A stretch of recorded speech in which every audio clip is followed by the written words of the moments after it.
C'était il y a 2 ans, 2 mois et 22 jours. L'Alpine A110S, première du nom de 292 chevaux, tentait grâce à sa légèreté de venir à bout de la Porsche 718 Cayman S de 350 chevaux sur un tour chrono.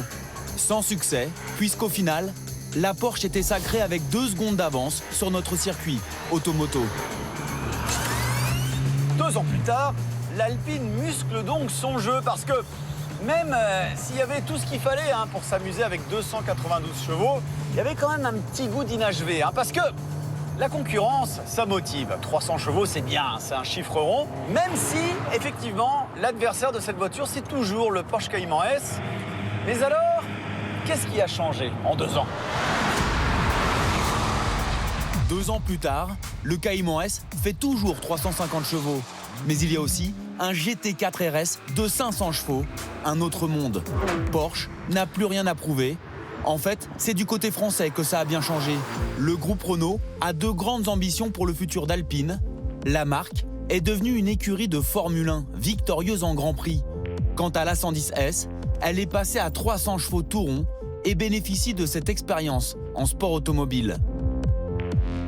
Alors bien sûr, il y a un monde entre les F1 et les voitures de série. Pourtant, la course automobile est bien présente sur les Alpines A110. Regardez, elles sont équipées d'un fond plat qui a été encore amélioré sur cette Alpine A110S, notamment ici.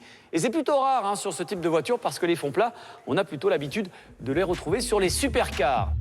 Ce fond plat revu fait partie d'un nouveau kit aéro, avec lame en carbone et aileron. L'ensemble veut mêler appui et finesse. Pour inquiéter sa rivale par les chiffres, la Porsche Cayman S atteint 285 km/h. Et grâce à ce kit aéro, quelle vitesse maxi pour la nouvelle A110S? 275. 0 à 100 km/h de l'allemande, 4 secondes 2. Et pour la française, 4 secondes 2, exactement la même valeur.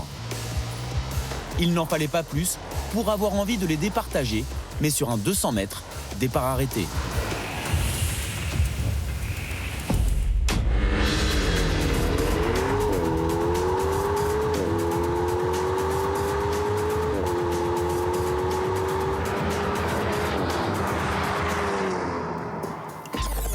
Résultat, sur cet exercice, l'Alpine est battue par la référence Porsche, même si ça se joue à pas grand-chose.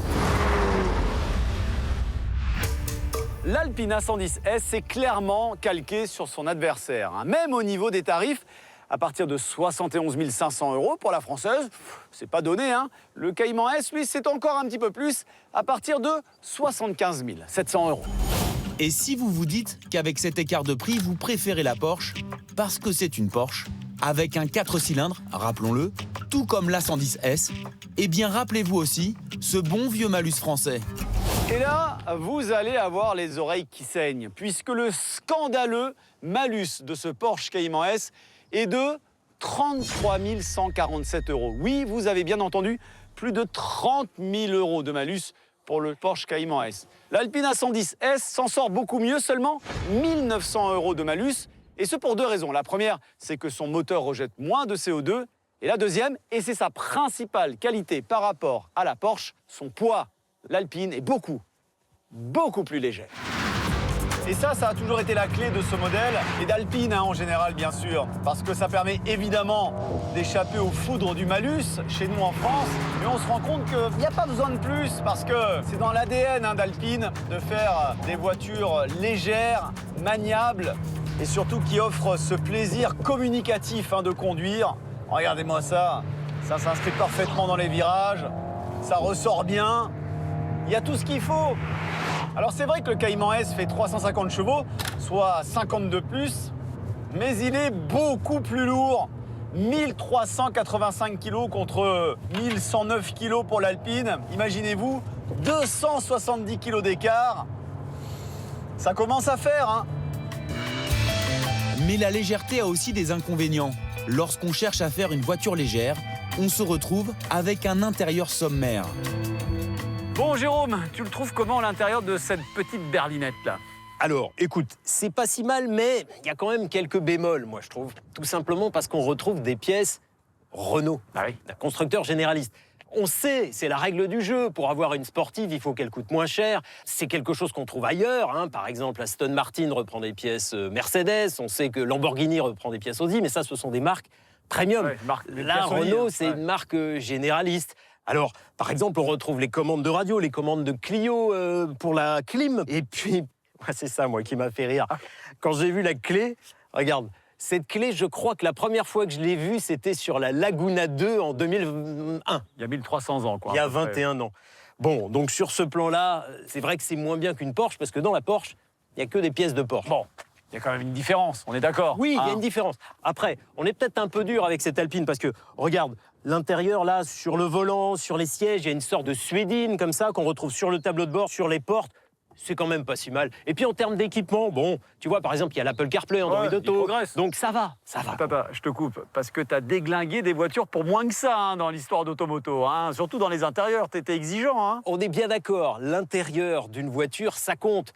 Mais une petite sportive, ce qu'on attend avant tout d'elle, c'est qu'elle soit sympa, c'est qu'elle soit marrante, c'est qu'elle file la banane quand tu la conduis.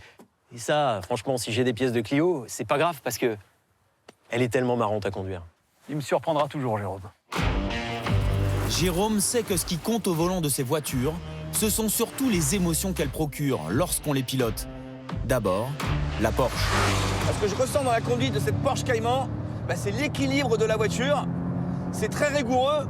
En gros, c'est propre et efficace. Et franchement, c'est tellement efficace que c'est vraiment pas évident de la faire partir en glisse. Par contre, je sens que si ça décroche, ça peut être violent. Son truc, c'est pas trop la glisse. Alors qu'à l'inverse, l'Alpine peut prendre une grande courbe comme celle de Signes au circuit Paul Ricard en dérive à plus de 100 km/h. Spectaculaire et fun. Alors le fun, c'est bien, mais l'efficacité dans tout ça. Car je vous le rappelle, hein, cette nouvelle Alpine A110S doit venger l'ancienne génération battue par ce Porsche Cayman S pour moins de 2 secondes hein, sur notre circuit chrono. On en reparle tout de suite. En première partie d'émission, nous vous avons raconté la toute nouvelle Alpine A110S qui veut prendre sa revanche hein, sur le Porsche Cayman S. Le Cayman S qui avait battu il y a un peu moins de 2 ans à la précédente génération d'Alpine A110S pour moins de 2 secondes sur notre circuit chrono. Cette Alpine A110S revient plus puissante et avec un nouveau kit aérodynamique suffisant pour battre ce Cayman S. Mister Anthony Beltoise, c'est à toi pour les tours chrono.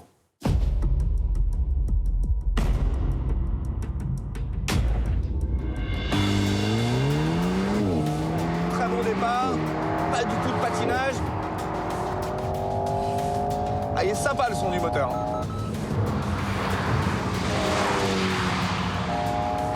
Ah, il a 5 à 170. Ouf.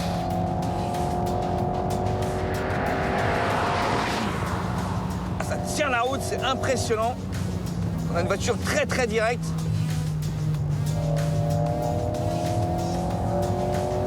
L'arrière est très stable, on peut accélérer à fond dans cette grande courbe. Au freinage là, on a une pédale de frein bien dure, ça freine très très bien. Ah, j'ai raté la vitesse. Et ça c'est dommage, hein, c'est parce que la palette ne tourne pas avec le volant, les palettes sont fixes. Donc, du coup, quand j'ai trop d'angle au volant, j'arrive pas à changer de vitesse. Oh, qu'est-ce que c'est scotché! Freinage hyper tardif. Ça c'est grâce à la légèreté de la voiture. Hein. Ça ressort bien de cette dernière chicane.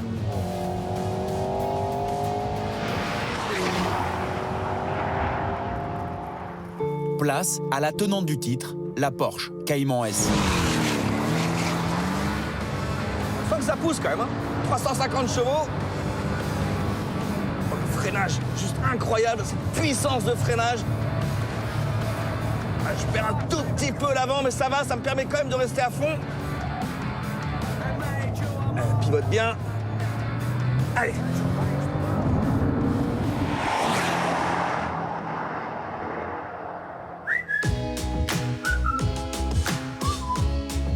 Ça y est, Anthony en a fini de ses chronos. Il nous a rejoint dans la maison Automoto, ainsi qu'Olivier Vittard, notre tonton technique, responsable du centre de formation à la conduite, ici, à l'UTAC Mortefontaine. Alors, est-ce que l'Alpine A110S va prendre sa revanche sur le Porsche Cayman S, dont on va tout de suite donner le chrono? Ce Porsche 718 Cayman S a tourné en 1:34 353. Ouais, ça. Bonne condition de piste, hein, Anthony. Ouais. Et l'Alpine A110S a, elle, tourné en 1:33 574. Et Top. cocorico. Vive la France. Vive la France. C'est génial. Ça y est, l'Alpine A110S a donc battu de 8 dixièmes le Porsche Cayman S. Olivier, belle performance pour l'Alpine. Tu l'expliques comment? Alors, n'oublions pas qu'Alpine, depuis le départ, un de ses points forts, c'est le poids. Ouais, la légèreté. Hein. La légèreté, on annonce à peine plus de 1000 kilos, ça devient très rare. Effectivement. Ouais. La deuxième chose, elle est faite par des passionnés de circuit et elle est pensée circuit, puisque si tu regardes ses appendices aéros, Ouais. ses pneumatiques aussi, elle est vraiment plus typée circuit, là où la Porsche, elle, reste une voiture très polyvalente. Mais tu le disais, Olivier, ce qui se passe aussi, c'est que ce Cayman S, c'est plus une voiture de tous les jours. Pourquoi? Parce que cette version, c'est un milieu de gamme, hein, dans la famille Cayman, hein, Anthony. Hein. Bah oui, parce qu'il y a beaucoup plus puissant. T'as le GTS, Ouais. le GT4 et le GT4 RS. Alors là, c'est encore un autre monde. Ouais, 500 chevaux pour le GT4 RS. Donc là, effectivement, hein, on a un Cayman, on va dire, civilisé et qui s'en sort quand même bien, du coup, hein, face à cette Alpine A110 très typée circuit. Messieurs, merci beaucoup.